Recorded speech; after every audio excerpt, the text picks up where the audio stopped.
Assalamualaikum warahmatullahi wabarakatuh. Selamat malam semuanya teman-teman. Selamat datang kembali di channel kesayangan kita, Lelaki Sejati.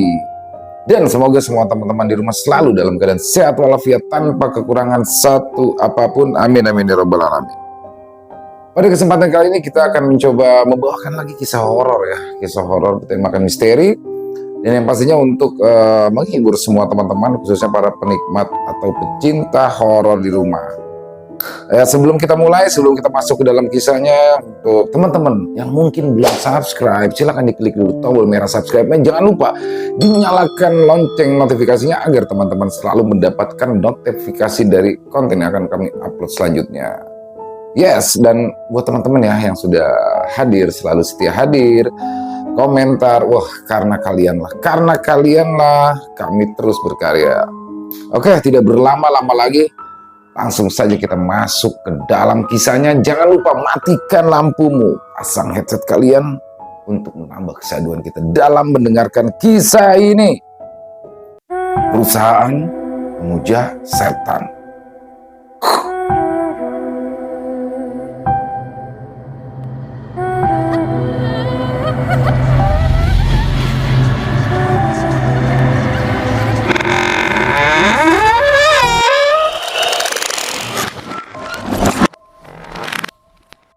Setelah sekian lama menumpang di rumah kerabat tanpa adanya penghasilan, akhirnya sebuah perusahaan besar berskala internasional, kata iklan yang mereka cantumkan di koran ya, akhirnya berkenan menerimaku sebagai karyawan di bagian produksi. Senang sekali, sebab berarti aku akan punya uang untuk memanjakan diri. Pintu besi gerbang besar perusahaan itu telah menyambut kedatanganku di hari pertama aku masuk. Sambil menunggu waktu, kala itu aku mulai berkeliling area bangunan besar itu. Ya, sekalian untuk melihat-lihat suasana gedung, pelataran parkir, gudang, serta satu bangunan tua yang menjadi bangunan induk tempat perusahaan besar ini menjalankan aktivitas bisnisnya. Di mataku, bangunan tua yang kumaksudkan tadi merupakan satu bangunan bergaya lama yang terletak di daerah kota tua, namun masih memperlihatkan sisi megah yang menyiratkan kejayaan masa lalu pemiliknya. Pemiliknya pasti sangat kaya hingga dapat memiliki gedung besar yang hampir semegah museum ini. Aku sangat yakin bangunan ini bisa menjadi salah satu warisan bersejarah yang telah dipakai secara turun-temurun dari pemilik lama perusahaan ini kepada orang yang sekarang mewarisinya. Pikirku kala itu. Jadi menurutku, bangunan bergaya klasik ini pastilah banyak menyimpan cerita ya, atau bahkan peristiwa atas jatuh bangunan bisnis keluarga kaya raya tersebut. Dan dalam suasana pagi yang cerah, aku sangat menikmati panorama bangunan tua ini. Namun tiba-tiba aneh. Sepertinya ada satu kekuatan lain yang menyergapku. Kurasakan seperti ada suara angin yang berhembus lembut seolah-olah meniup daun telingaku. Sayup-sayup terdengar seperti suara desahan binatang buas di kejauhan yang seperti terbawa oleh angin. Ada apa sesungguhnya, batinku? Kedua mataku kala itu masih terus asik menikmati bangunan tua yang pasti adalah karya bangsa Belanda itu, sebab arsitekturnya memang bergaya Eropa. Sekilas tampak gedung megah ini kurang terawat. Jendela besar berkaca buram, kotor. Begitu juga dengan koridornya yang panjang ya, yang melingkari. Semuanya terkesan kumuh serta sedikit agak angker. Bahkan tangga ke lantai atas pun hanya disinari sebuah lampu neon yang cahayanya kuning temaram. Tak sengaja, pandanganku kali itu tertuju pada salah satu jendela yang paling kusam yang berada di lantai 4. Entah ruangan apa di sana. Sepertinya ruangan itu hanya disinari oleh cahaya redup lampu 10 watt. Seketika itu juga semua pandanganku seakan diselimuti oleh hal-hal yang berbau mistis. Seolah-olah seperti ada sepasang mata yang sedang bergerak mengawasiku dari atas sana. Mungkinkah penunggu gedung tua ini sedang mengawasi gerak-gerikku? Bisiku dalam hati. Lalu segera kuabaikan pikiran itu, kumantapkan tekadku yang ingin bekerja untuk mendapatkan uang demi kebutuhan hidup. Tunggu sebentar lagi ya mas, bos masih ada urusan. Mohon maaf jika agak lama menunggu. Suara merdu seorang wanita muda yang mengagetkanku. Rupanya tidak terasa aku pun sudah 1 jam lebih menunggu untuk mendapat giliran wawancara. Dan ketika giliranku masuk, ternyata bos besar itu sedang menyantap makan siang dengan sangat rakus. Mulutnya kala itu dipenuhi makanan, kedua pipinya belepotan bumbu lauk pauk, sementara kedua tangannya pun sibuk menyendok makanan dan memilah buah-buahan pencuci mulut yang ada di atas meja. Seolah-olah seperti tidak peduli dengan kehadiranku ya. Aku pun di situ kembali terpana melihat caranya makan, hampir menyerupai seekor binatang buas yang baru saja mendapat mangsa. Aneh. Bukankah dia seorang bos besar yang memiliki perusahaan bertaraf internasional, tapi mengapa cara makannya seperti orang yang sedang kelaparan? Ayo, silakan dulu, katanya menawariku. Lamunanku seketika terputus. Dengan sungkan aku segera duduk di depan meja kerjanya. Sambil mencuri-curi pandang, aku pun mencoba mengamati ya keadaan ruang kerja si bos kala itu. Sungguh aneh. Ruangan besar itu hampir dipenuhi oleh umbo rampe atau sesaji ya, sesaji yang sudah kering. Bahkan nampak di sana buah-buahan sesaji itu mulai membusuk hingga airnya menetes mengotori dinding serta karpet lantai. Aneka kue jajanan menjamur di atas meja. Tampak juga beberapa dupa yang masih menyala hingga asapnya memenuhi tiap sudut ruangan. Dan tak hanya itu, pada dinding serta langit-langit ruangan bergelantungan aneka ragam jimat hingga menambah keunikan ruang kerja ini. Kembali, aku pun dibuat takjub manakala pandanganku kali itu mengarah pada sebuah patung besar setinggi hampir 2 meter yang dikelilingi banyak sekali sesaji. Patung ini berdiri tegak ya, di sebuah sudut ruangan yang agak gelap. Aneh, siapakah laki-laki di depanku ini sebenarnya? Dan saat bertanya jawab denganku, ternyata si bos ini memiliki sebentuk wajah yang agak aneh ya.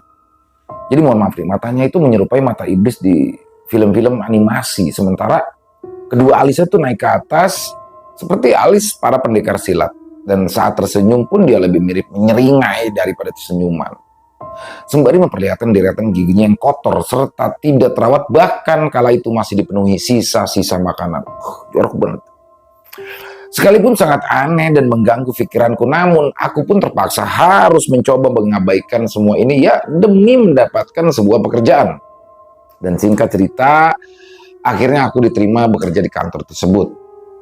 Setelah beberapa lama bekerja, barulah aku sadari kalau aku sebenarnya hanya menjadi umpan kawan-kawan sekantor yang enggan lembur pada setiap Kamis malam ataupun malam Jumat.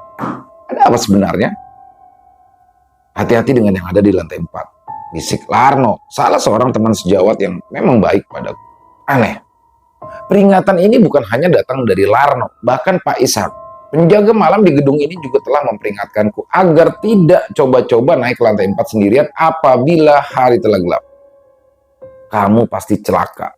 Tegasnya lagi, ketika saat itu aku meminta alasan larangan itu, dia pun menambahkan, saya yang sudah 18 tahun bekerja di sini tidak berani pergi ke lantai 4 sendirian, apalagi malam hari. Mulanya ya, aku tidak terlalu serius ya menanggapi cerita-cerita itu, hingga suatu malam terjadilah peristiwa itu. Malam itu, jarum jam telah menunjukkan pukul 19.30, hampir seluruh ruangan kala itu sudah kosong, suasana pun mendadak senyap, bahkan kemudian berganti mistis. Di luar sana angin berhembus kencang disertai deru hujan. Sendirian aku terpaku. Di meja kerja ditemani dengan setumpuk tugas yang memang belum rampung. Dan aneh, tiba-tiba pikiranku pun melayang ke ruang sepi di lantai 4. Aku melirik ruang sepi yang bersinar redup itu. Sepertinya dari arah sana seperti akan memunculkan satu bayangan, bahkan mungkin sesuatu yang lebih mengerikan. Dan tiba-tiba sekelebat bayangan wanita tua melintas. Aku pun segera bangkit. Kucoba berjalan menuju munculnya bayangan tadi, tapi aku tak menemukan siapapun. Aku yakin jika tadi telah melihat bayangan seorang nenek. Perempuan renta itu berjalan tertati-tati. Anehnya, dia menghilang begitu saja di lorong gelap menuju lantai 4. Siapakah gerangan perempuan tua berbaju kumal itu? Tapi bukannya merasa takut, kejadian ini justru membuatku semakin penasaran dan segera saja kutelusuri lorong sepi yang terbentang panjang di depanku sambil berharap sesosok nenek itu muncul lagi. Anehnya, tiba-tiba Terdengar suara perempuan sedang bercakap-cakap di ujung koridor gelap ini. Siapa gerangan? Apa mungkin? Apa mungkin masih ada seorang staf wanita yang sedang menerima telepon? Di dalam kebingunganku, jantungku nyaris copot sebab tiba-tiba kala itu ada sebuah tangan yang merengkuh bahuku ketika aku menoleh di hadapan telah berdiri seorang wanita muda. Dia tersenyum dingin sambil menyodorkan segenggam kertas. Cari siapa, Mas? Tanyanya datar, disertai raut wajah yang dingin tanpa ekspresi. Aku diam tergugu. Wanita itu kembali berkata, tolong fotokopikan semua dokumen ini. Bisa, Kak? Oh, tentu bisa, jawabku pendek. Bulu kuduku meremak. Dalam hati aku bertanya, perempuan ini staf bagian apa ya? Wah, aku belum pernah melihat. Ini dokumen penting. Tidak semua orang bisa tahu, katanya lagi. Dan sambil berusaha menenangkan diri, aku pun menyahut, wah, kalau begitu saya jadi tahu dong, Mbak. Kan saya yang bantu fotokopinya. Ini cuma daftar nama orang yang disuruh berkorban di sini. Sekalipun mereka menolak, kasihan sekali mereka. Katanya lagi, berkorban. Maksudnya apa ya? Tanyaku mulai penasaran sambil terus membolak-balikan dokumen itu. Darah mereka. Jawabnya dengan suara serak agak tertahan. Aku pun kaget bukan kepalang dan seketika pandanganku berubah gelap dan terang. Kulihat dia tiba-tiba sudah menghilang, lalu samar-samar terdengar suara alunan pendek perempuan menyanyi dari arah lorong sepi ini. Segeralah aku berlari. Setelah terlebih dulu melemparkan kertas yang disebut dokumen tadi, ku banting pintu dengan kencang. Aku lalu terduduk di depan meja kerjaku sambil mengatur nafas yang memburu tidak karuan.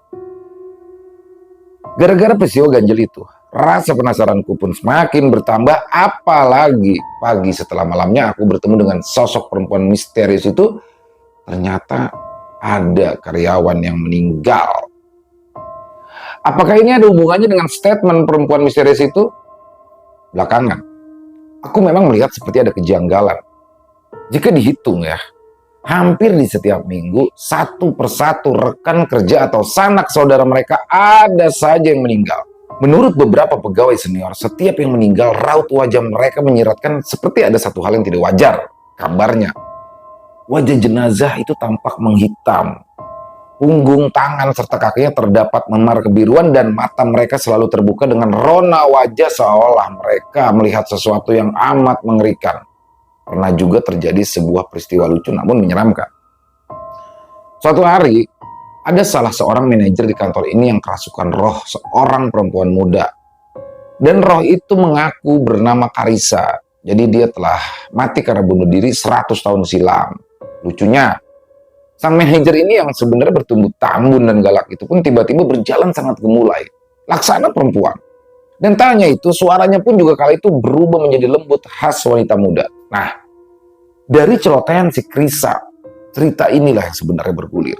Termasuk tentang para korban makhluk di lantai 4. Karissa yang kala itu meminjam tubuh Pak Wahono, sang manajer itu pun bercerita bahwa bos besar kami yang bernama Pak Paulus itu telah meminjam arwahnya sebagai budak suruhan untuk mendapatkan semua harta. Bahkan untuk mengikat jiwa seseorang yang dia kehendaki untuk ditaklukkan.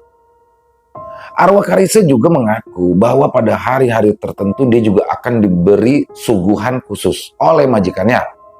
Selain sesaji dan dupa wangi, dia juga menghisap sari makanan langsung dari perut Pak Paulus. Syaratnya, Pak Paulus harus memakan 3 jenis makanan kesukaan Karissa dalam jumlah yang sangat banyak mungkin. Inilah penyebabnya kenapa Pak Paulus pernah kulihat makan dalam jumlah yang sangat banyak dan nampak sangat rakus. Aku pun juga pernah melihat dukun kepercayaan Pak Paulus datang ke lantai 4 untuk mengadakan ritual semalam suntuk, dan setelah itu beredarlah cerita dari mulut ke mulut bahwa Pak Paulus segera akan memecat beberapa orang karyawan sebab menurut sang dukun mereka tidak cocok dan harus dienyahkan. Yang terjadi selanjutnya, setelah kedatangan dukun itu, suasana di dalam kantor semakin kacau saja. Seringkali terjadi keributan di antara staf dan karyawan, sejumlah peristiwa aneh pun juga terjadi. Mulai staf yang kerasukan, mengalami kecelakaan fatal hingga cacat, bahkan ada yang meninggal juga. Selain itu, bisnis di perusahaan yang bergerak dalam industri garmen ini pun menjadi tersendat. Banyak hasil produksi yang tidak laku dijual bahkan dikembalikan karena rusak, padahal semua barang produksi yang dikirim ke customer dalam keadaan baik tanpa cacat sedikit pun. Dengan kondisi semacam ini, membuat pikiranku pun menjadi tidak karuan hingga pada satu malam ketika semua staf dan karyawan telah meninggalkan ruang kerjanya masing-masing, tinggal aku sendiri tercenung di meja kerjaku. Nah, ketika aku sedang membereskan dokumen yang masih tercecer, tiba-tiba saja ada angin dingin seperti sedang menyapu pundakku. Tidak berapa lama, samar-samar terdengar suara perempuan yang seolah-olah sedang merapalkan doa. Seketika, rasa takut di dalam hatiku pun muncul. Terlebih lagi, lama-kelamaan suara itu semakin keras terdengar meskipun tidak jelas mantra apa yang sedang dilantunkan. Walaupun begitu, ku coba tetap memberanikan diri bangkit. Lalu berjalan ke arah datangnya suara itu, ku buka pintu koridor ke lantai 3 yang kuduga menjadi sumber suara. Seketika, tercium semerbak wangi bunga sedap malam serta aroma rokok klobot atau rokok kemenyan ya. Kuhentikan langkah untuk sekedar mengatur nafas. Sambil menenangkan hatiku yang mulai didera rasa takut, hatiku pun kecut bukan main ketika sadar bahwa langkah ini telah sampai di trap tangga terakhir dari 10 anak tangga untuk menuju ke ruangan laknat di lantai 4 itu. Sementara suara rapalan mantra si perempuan pun semakin keras terdengar diselingi oleh aroma semerbak bunga sedap malam, kemenyan, serta anjir darah yang semakin menyengat hidung kala itu. Sejenak, aku pun berdiri terpaku di depan pintu kaca kusam yang membatasi pandanganku ke ruang bagian dalam. Kaca patri bermotif burung elang membingkai sehelai pintu ruangan laknat penuh misteri ini. Tanganku bergetar tak sabar ingin membuka pintu. Kudorong perlahan. Suara berderit engsel seolah genderang perang yang memukul-mukul jantungku. Dan saat aku akan melangkahkan tertatih di dalam suasana temaram, aku mengenali gerak-gerik sesosok makhluk besar kehitaman di bawah sana. Temaram, lampu 5 watt. Kaki pun terasa lemas. Sungguh, aku benar-benar bagaimana melihat makhluk itu sambil menggeram terus menggerogoti mangsanya dengan rakus. Dalam keadaan yang sangat takut, aku pun mengenali kalau ternyata makhluk itu wujudnya separuh serigala, separuh manusia. Kala itu, dia sedang mengoyak-ngoyak sepotong daging merah dengan kuku hitamnya yang tajam. Aneh. Tiba-tiba lampu di dalam ruangan itu padam. Aku terkejut dan hampir tidak bisa menguasai diri lagi. Bau anyir, darah busuk itu sangat menyesakkan dada hingga kepalaku pun pusing. Suara dengusan serigala besar yang menggeram dengan marah menghentak jantungku. Dalam ruangan gelap itu, aku tidak dapat berbuat apa-apa selain membalikkan badan lalu menghambur berlari keluar ruangan. Tapi binatang iblis itu tidak tinggal diam. Ia berusaha menangkapku. Aku pun terdorong keluar dari ruangan itu. Di ruangan yang lebar terang ini, aku cukup jelas melihat wajah serigala aneh itu dengan seringai gigi tajamnya yang kala itu berlumuran darah. Aku pun berteriak sekuat tenaga. Tidak sadar kakiku pun terpleset. Akhirnya tubuhku terpelanting jatuh berguling-guling menuruni anak tangga hingga sampai ke lantai bawah. Tak ayal lagi, seluruh sendi di badanku terasa patah. Kepalaku pusing bersama dengan itu. Di telingaku kembali terngiang-ngiang lagi suara perempuan pembaca mantra tadi. Dan sambil menahan sakit, aku pun segera berlari meninggalkan ruangan. Nah, seminggu setelah kejadian itu, di suatu siang aku sedang merapikan beberapa barang ya yang tumpuk di koridor, Pak Paulus tiba-tiba muncul. Dia berjalan ke arahku dengan rona wajah yang tidak bersahabat. Aku pun segera bangkit untuk memberi salam. Tidak diduga, kala itu dia malah mengancamku dengan kata-kata yang tidak mengenakan hati. "Hey you," katanya sambil menunjuk wajahku. "Gua ini orang kaya. Gua punya uang banyak. Gua punya ribuan setan, arwah, leluhur, bahkan jin manapun udah gua panggil dan gua tundukkan. Apalagi cuma you, manusia kecil." Secaranya dengan nada sinis. "Gua kasih you peringatan. Makhluk besar di lantai 4 adalah pelindung gua. Seluruh harta gua dia yang jaga. Dia amat kuat, luar biasa, tidak akan ada yang bisa kalahkan dia punya kekuatan." Bentaknya lagi. "Dan karena makhluk-makhluk itu, gue jadi punya kekuatan besar lebih dari orang lain, dan asal you tahu aja, gue nggak bisa mati." Lanjutnya dengan jumawa. "So, you jangan coba-coba ganggu dia punya tempat, apalagi you mau jadi pahlawan kesiangan di sini. Hariknya pula, kalau you masih butuh makan, you duduk and kerja baik-baik seperti si bego lainnya, atau you out dari sini." kejarnya lagi sambil telunjuknya terus mendorong-dorong keningku keras-keras. Setelah itu dia pun pergi sambil masih terus mengumpat dengan kata-kata yang sangat kasar. Penghinaan Pak Paulus memang sungguh menyakiti hatiku. Harga diriku telah diinjak-injak. Namun bukan ini alasan utamaku untuk berhenti bekerja. Sejak peristiwa malam itu, bayangan menyeramkan sosok serigala berbadan manusia itu pun selalu menghantuiku, bahkan dengus nafasnya yang berbau busuk serasa begitu dekat dengan hidungku dan juga telingaku. Walau memang aku sangat membutuhkan pekerjaan, namun aku pun akhirnya memutuskan untuk segera hengkang dari kantor itu, dan di hari itu aku pun kembali duduk di sofa bersama dengan Pak Paulus. Dan hari itu aku pun kembali duduk di sofa di depan ruangan Pak Paulus untuk menunggu giliran masuk seperti tempo hari, tapi kali ini bukan untuk mengemis minta pekerjaan, namun aku akan menyerahkan surat pengunduran diri secara resmi.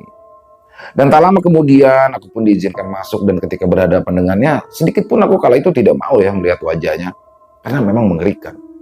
Itu seperti serupa dengan iblis atau serigala di lantai 4 itu. Sambil menjawab pertanyaannya, dalam hatiku panjatkan doa-doa pendek serta berusaha tetap menjaga kesadaran pikiranku agar tidak terpengaruh jampi-jampi lewat tatapan matanya yang tajam menusuk itu. Sambil disertai dengan sumpah serapah dari mulut Pak Paulus, aku pun segera keluar meninggalkan ruangannya dengan nama Tuhan. Aku segera tinggalkan kerajaan setan itu untuk kembali ke kehidupanku yang normal. Demikianlah sepenggal kisah yang pernah aku alami sejak 2 tahun meninggalkan perusahaan itu. Tak pernah lagi kudengar sekalipun kisahnya, entah apa yang terjadi dengan teman-temanku yang masih coba bertahan di sana. Kabarnya, perusahaan garmen itu sudah diambang kebangkrutan. Pak Paulus sendiri disebut lebih senang di vilanya yang berada di kota Surabaya. Akhirnya selesai. Wow. Ini lebih ke apa ya? Ya, untuk variasi bagus ya, horor seperti ini mungkin lebih kayak film ya. Tapi keren, dan semoga teman-teman semua di rumah terhibur ya dengan kisah ini. Dan saya mohon maaf apabila ada kesalahan dalam berkata-kata, mohon dibukakan pintu maaf. Semoga ada hikmah baik yang bisa diambil dari kisah ini. Kalau memang tidak ada, silakan dibuang yang buruk-buruknya. Kalau mungkin teman-teman punya komentar lain, silakan bisa tulis di kolom komentar. Kalau memang suka dengan video, bisa diklik tombol like. Yang belum subscribe, jangan lupa diklik tombol subscribe-nya, diklik juga loncengnya agar teman-teman selalu mendapatkan notifikasi dari konten-konten yang akan kami upload selanjutnya. Ya, sampai jumpa lagi di konten-konten kami selanjutnya. Masih bersama saya Ilo, lelaki sejati. Salam sehat, sukses selalu untuk kita semua. Amin, amin, ya Rabbal Alamin.